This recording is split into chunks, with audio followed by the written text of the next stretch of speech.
Et quand la tristesse arrive, je sais tu es là, toujours près de moi. Bon mardi, c'est déjà le mois d'octobre qui arrive, c'est le temps des belles couleurs dans les arbres. Il faut savoir s'émerveiller justement, au lieu de dire « il fait froid », il faut s'émerveiller de tant de beauté dans les arbres présentement. Et comme on le fait tous les mardis, on rejoint quelqu'un qui va nous parler de Saint François d'Assise. Lui est un amoureux de la nature, Monsieur Gilles Pau. Cette émission vous est présentée par l'organisme catholique La Victoire de l'amour. Depuis toujours, l'être humain cherche le chemin qui mène au vrai bonheur. Pourtant, encore aujourd'hui, notre monde se meurt d'un manque d'amour. Il y a plus de 2000 ans, un homme du nom de Jésus de Nazareth est venu bouleverser le monde, et ce, à tout jamais. Si tu acceptes le Christ dans ta vie, tu es condamné à être heureux.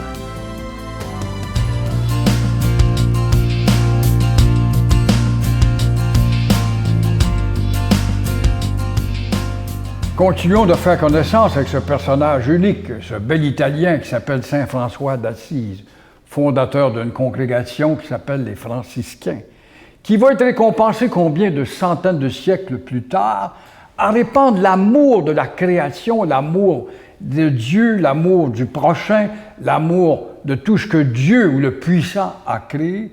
Notamment, il devient le patron des animaux, comme je disais.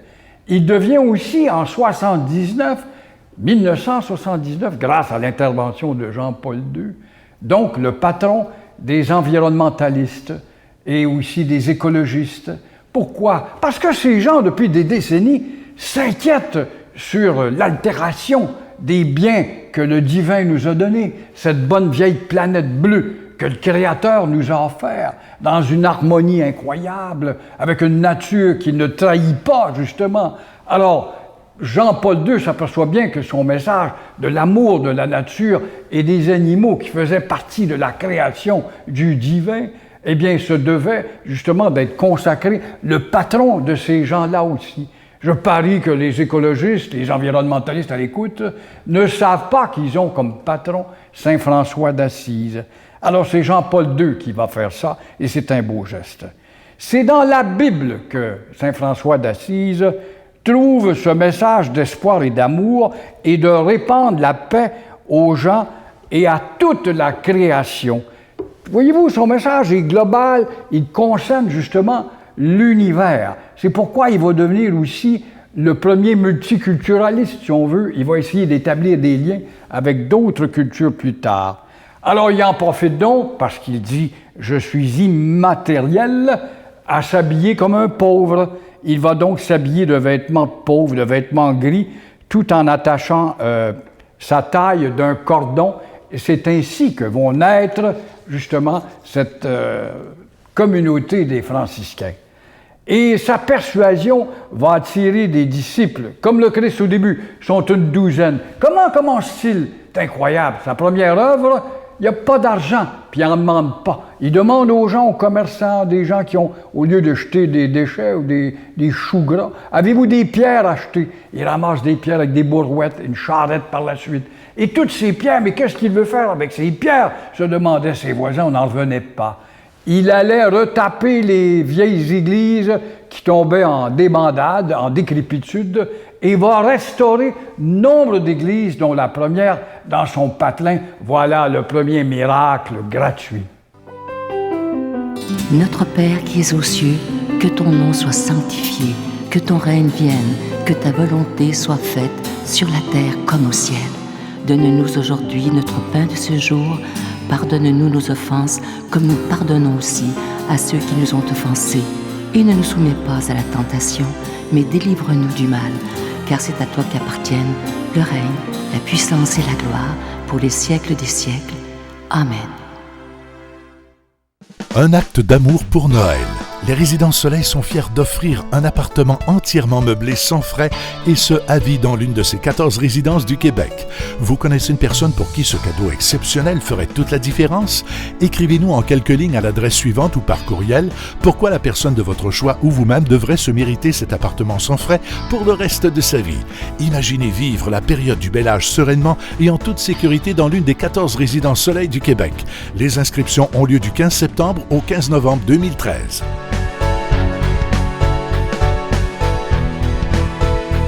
Je suis très heureux de vous parler du cadeau du mois d'octobre. Il s'agit d'un beau bracelet qui est en hématite et vous voyez, vous allez le voir à l'écran, il est avec une breloque, une très belle croix qui est argentée, ornée de zircon. Je vous rappelle que ce bracelet est déjà béni. Et pour ceux qui écoutent peut-être pour la première fois, vous vous dites peut-être comment se fait qu'ils parlent d'argent dans une émission religieuse. Si vous saviez comment j'aimerais mieux ne pas en parler, mais vous savez qu'on doit payer pour être à la télévision, que ce soit pour la production, la diffusion des émissions. Et on est là 7 jours par semaine, imaginez. Et ça fera bientôt 19 ans que ce ministère existe. C'est un ministère catholique. Je vous rappelle également qu'on vous envoie un reçu pour fin d'impôt. Alors moi, je vous remercie de tout cœur. Je disais dernièrement à des gens que les mois de juillet, août et septembre ont été très ralentis au niveau des dons. Je sais que vous avez été beaucoup sollicités suite à la tragédie du lac Mégantic. Et c'était normal que tout le monde donne pour le lac Mégantic. Mais maintenant, je vous demande, si c'est possible, un effort pour la Victoire de l'amour. Je vous donne l'adresse en vous disant merci de tout cœur. La Victoire de l'amour, casier postal 120, succursale Boucherville à Boucherville, le J4B 6, je vous la redonne. La Victoire de l'amour, casier postal 120, succursale Boucherville à Boucherville, le J4B 6. Également par téléphone, par carte de crédit dans le 514-523-4433, 523-4433 ou sans frais, le 1-888-811-9291, 1-888-811-9291 et aussi sur notre site Internet, le www.lavictoiredelamour.org. Moi, je veux vous dire merci des milliers de fois pour votre générosité, mais aussi et surtout pour votre prière.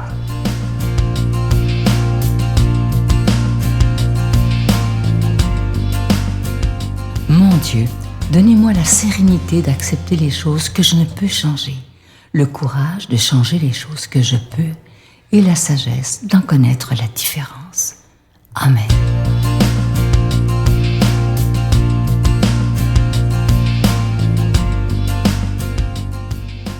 Aujourd'hui, c'est un texte d'Évangile. Il est tout court, mais il est très, très beau, très simple, mais c'est pas toujours évident ce que Jésus nous conseille parce que c'est pas toujours facile. Et aujourd'hui, c'est la fête de Sainte Thérèse de l'Enfant Jésus.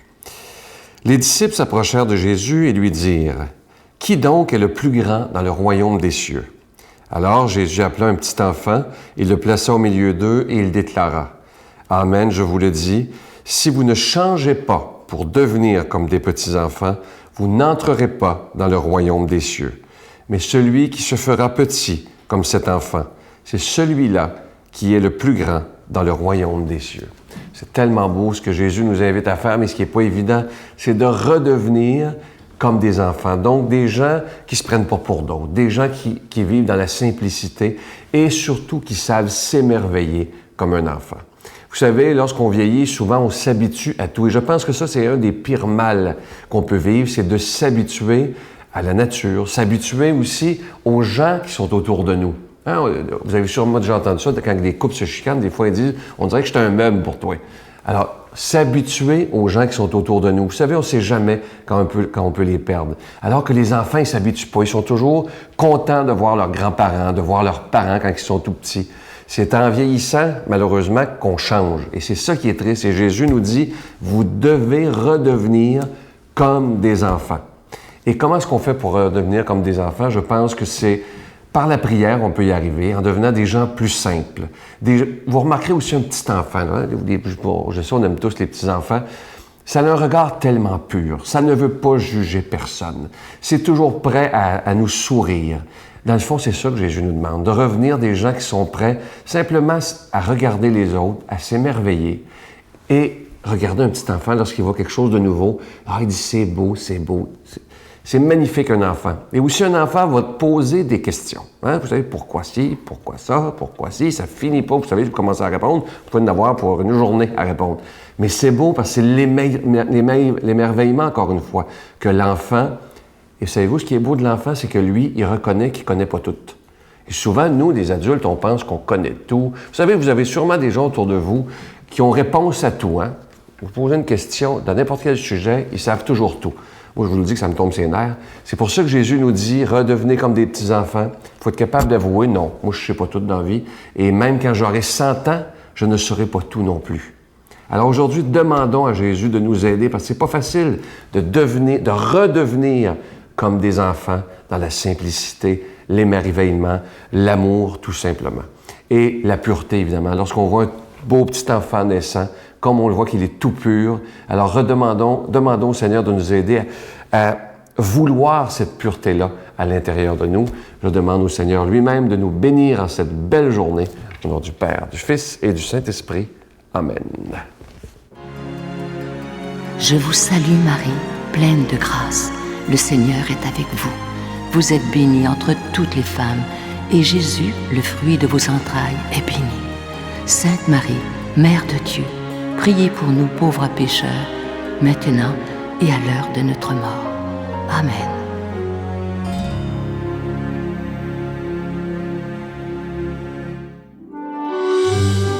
La Victoire de l'amour vous invite à vivre un pèlerinage en Italie à la rencontre de Saint François d'Assise et du pape François, en compagnie de l'abbé Robert Lemire et de Sylvain Charon. Nous visiterons Assise, Florence, Cassia, Orvieto et Rome. Nous assisterons aussi à une audience générale en compagnie du pape François au Vatican, du 25 mai au 5 juin 2014. Informations et réservations, voyage intermission au 514-288-6077. Sans frais, 1-800-465-3255.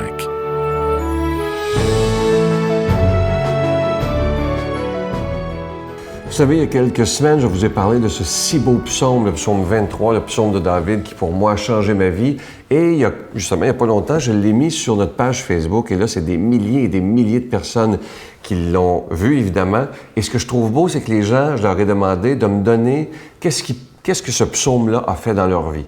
Et si vous prenez le temps d'aller sur Facebook après l'émission de la Victoire de l'amour, page officielle, c'est de toute beauté comment ce psaume a changé la vie de milliers de personnes. Alors, je vous invite évidemment, si vous avez une Bible, à le trouver dans votre Bible, dans la section des psaumes, le psaume 23, ou vous allez le trouver n'importe où sur Internet, sur notre page Facebook, évidemment. Mais si vous avez une Bible, c'est sûr. Mais moi, je vous vous l'avais dit l'autre fois, puis il y a des gens qui ont commencé à m'écrire au bureau en disant « Je me sens tellement apaisé depuis que je lis et que je médite le psaume 23. » Pour moi, c'est le plus beau de toute la Bible parce que c'est quelque chose qui vient nous rassurer. Et je vous le dis, là, je vous mets au défi de le faire pendant 1 mois. Ensuite, vous allez le faire toute votre vie et vous allez voir des transformations dans votre vie. Mais pour ça, il faut le faire, pas le lire comme ça. Non, le lire et savourer chaque parole et y croire totalement. Et si vous voulez, j'aimerais le lire très lentement aujourd'hui, le méditer avec vous et regardez comment c'est plein de puissance et d'amour, ce beau psaume 23 de David. Ça dit ceci. « Le Seigneur est mon berger, je ne manque de rien.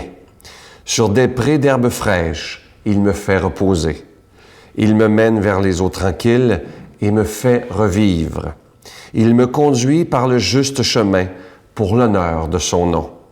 Si je traverse les ravins de la mort, je ne crains aucun mal. Car tu es avec moi, ton bâton me guide et me rassure. Tu prépares la table pour moi devant mes ennemis. Tu répands le parfum sur ma tête, ma coupe est débordante. Grâce et bonheur m'accompagnent tous les jours de ma vie. J'habiterai la maison du Seigneur pour la durée de mes jours. » Ce texte, si vous saviez comment il est d'une puissance incroyable et peut changer notre vie, et vous savez quoi en plus? Ça coûte rien. Alors imaginez, je vous mets au défi de le faire et s'il vous plaît, donnez-moi des nouvelles, peu importe que ce soit par courrier, par courriel, mais donnez-moi des nouvelles parce que je suis sûr que ça peut changer. Votre vie, ça a changé la mienne. À demain. Les doudous, les arroses, il faut qu'on se repose. Il y a au fond de tes yeux un rêve merveilleux. Si dans ce rêve tendre, tu danses avec les anges, ton rêve terminé, reviens nous faire rêver. La Victoire de l'amour remercie de tout cœur les Résidences Soleil de leur accueil si chaleureux.